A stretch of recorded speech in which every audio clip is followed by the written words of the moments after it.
In early 2026, something unusual happened on the internet. Millions of people, Christians, historians, skeptics, and seekers, suddenly started asking the same question.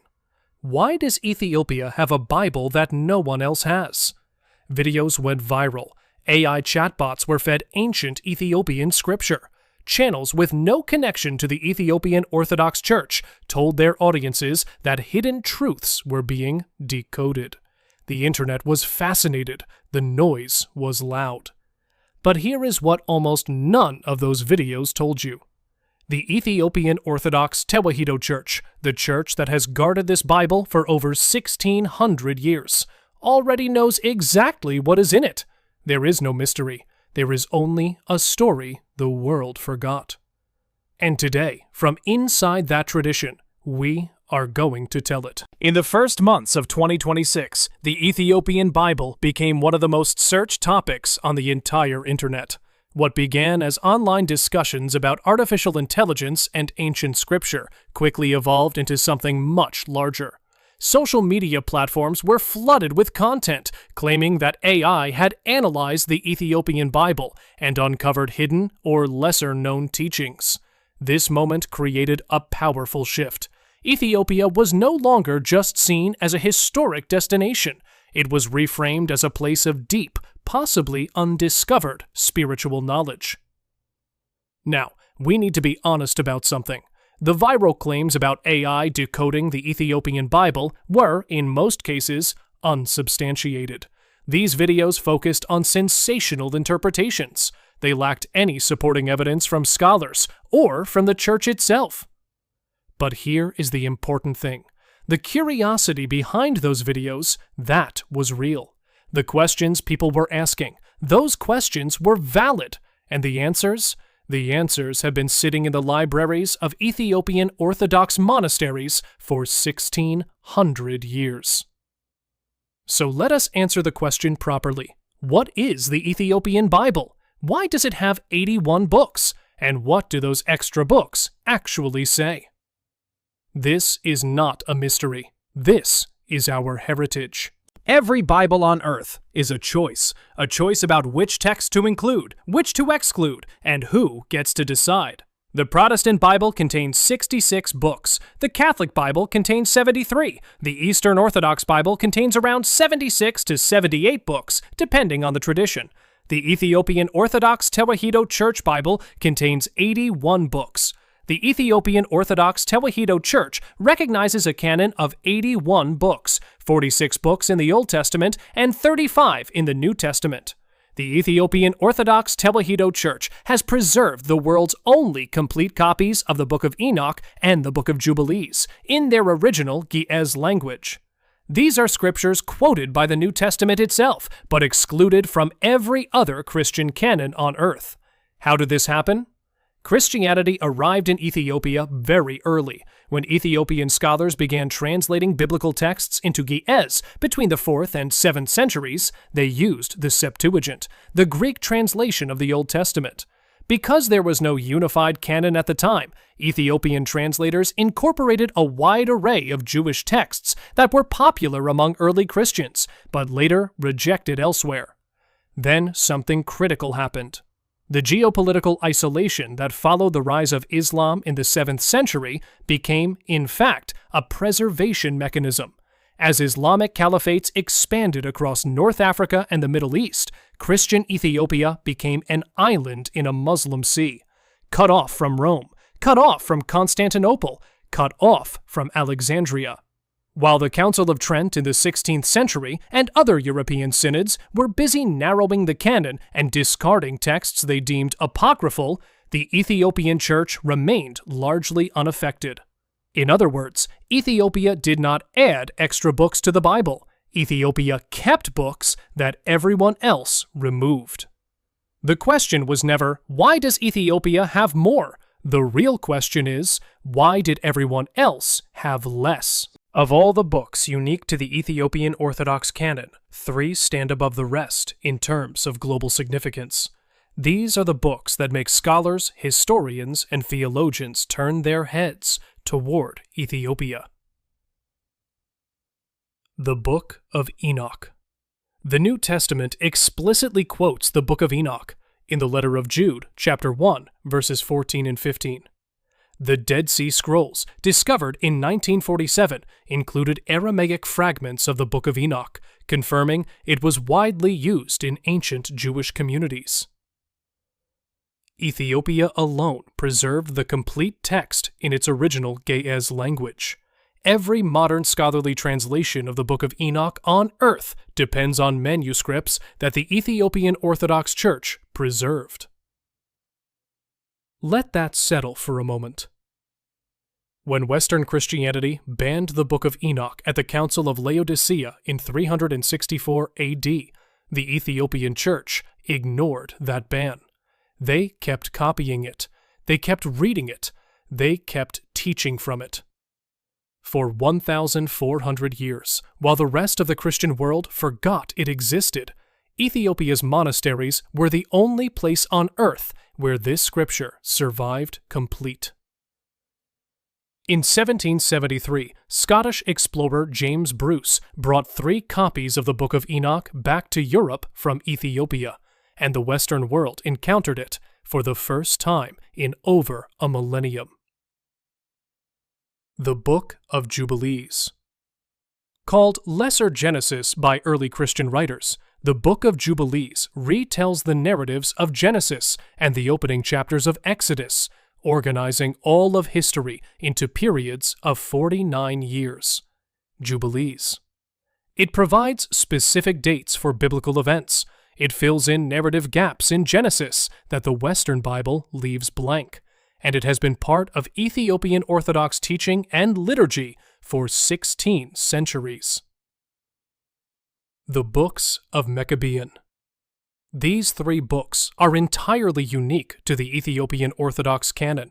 They exist nowhere else on earth. Written in Ge'ez, they explore themes of wisdom, faith under persecution, and the nature of the soul. They are not related to the Western books of Maccabees, despite a similar name.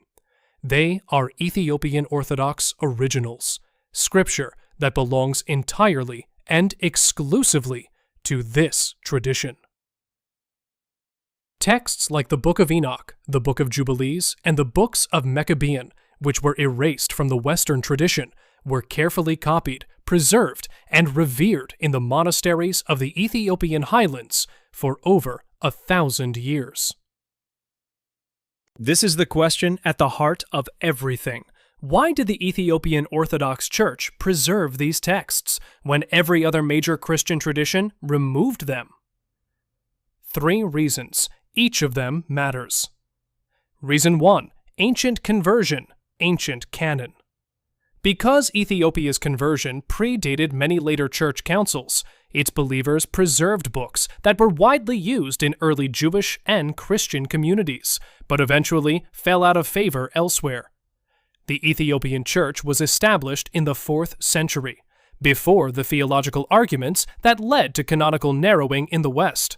They entered Christianity with a wide, inclusive scriptural view, and because no external authority ever successfully overruled them, they kept it. Reason 2. Geographic preservation. What looked like isolation was actually protection. While European synods were busy narrowing the canon, the Ethiopian Church remained largely unaffected by these external pressures. The geopolitical isolation became the preservation mechanism that saved the Ethiopian Bible. The mountains of Ethiopia, the monasteries of Lalibela, Aksum, Debre Damo, Debre Libanos, perched on cliff tops, reachable only by rope, surrounded by wilderness. These were not obstacles to faith, they were fortresses for it. Every manuscript that Rome deemed apocryphal and burned, Ethiopia had copies, hidden in caves, copied by monks whose entire life's work was preservation. Reason 3. The Garima Gospels. The Garima Gospels, preserved in Abba Garima Monastery in Ethiopia, have been dated by carbon-14 testing to between 330 and 650 AD, making them the oldest illustrated Christian manuscripts in the world. When scholars want to understand how early Christians actually read Scripture, they come to Ethiopia. When scholars want to understand what the first-generation church believed, they come to Ethiopia. The Ethiopian Orthodox Church did not preserve these texts by accident.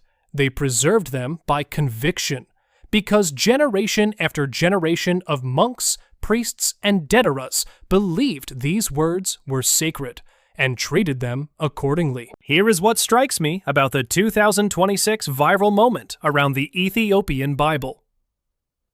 The world discovered something and was amazed.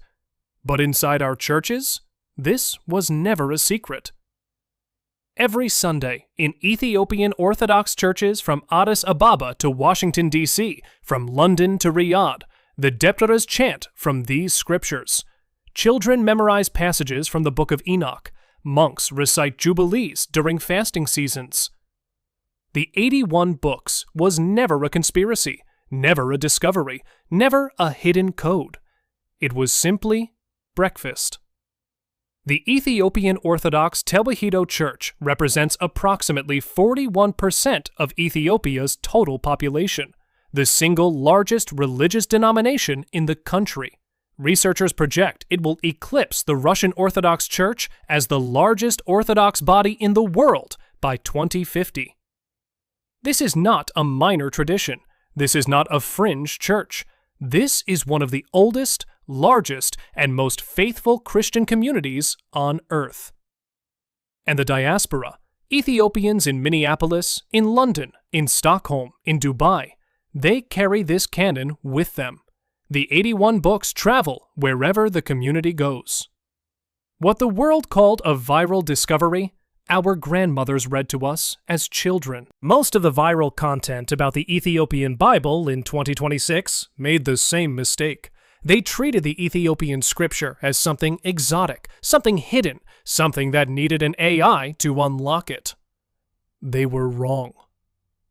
The Ethiopian Bible does not need to be decoded. It needs to be read. And that is what the Ethiopian Orthodox Tewahedo Church has been saying for 1,600 years. Now, to be fair, the attention was not entirely wrong in its instinct. There are things in the Ethiopian scriptural tradition that the global church has not yet fully heard. Not hidden things, but things that require sitting at the feet of a tradition that has preserved them faithfully. The Book of Enoch's account of the Watchers, the angelic beings whose actions provoked the Great Flood, provides context that the Western 66-book Bible simply does not contain. The Book of Jubilees' precise dating of biblical events offers a chronological framework that early Jewish and Christian scholars regarded as authoritative.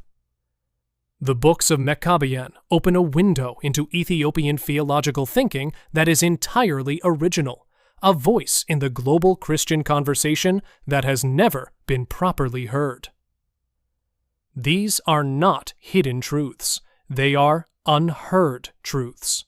And the reason they are unheard is not because Ethiopia kept them secret. It is because no one asked Ethiopia to speak. That is why channels like this one exist, not to decode secrets, but to share what was never hidden. The Ethiopian Bible is not a mystery waiting to be solved by technology. It is a living tradition, sung in Ge'ez by choirs whose lineage traces back 1,500 years to Saint Yared himself. It is carried by the hands of monks who spend their lives copying manuscripts that their teachers' copied before them. It is memorized by children in Sunday school, recited by fasting believers at 3 in the morning, sung by Zemaris whose voices carry the weight of ancient faith. No AI discovered this. No algorithm decoded it. This was always here, waiting not to be found, but to be heard.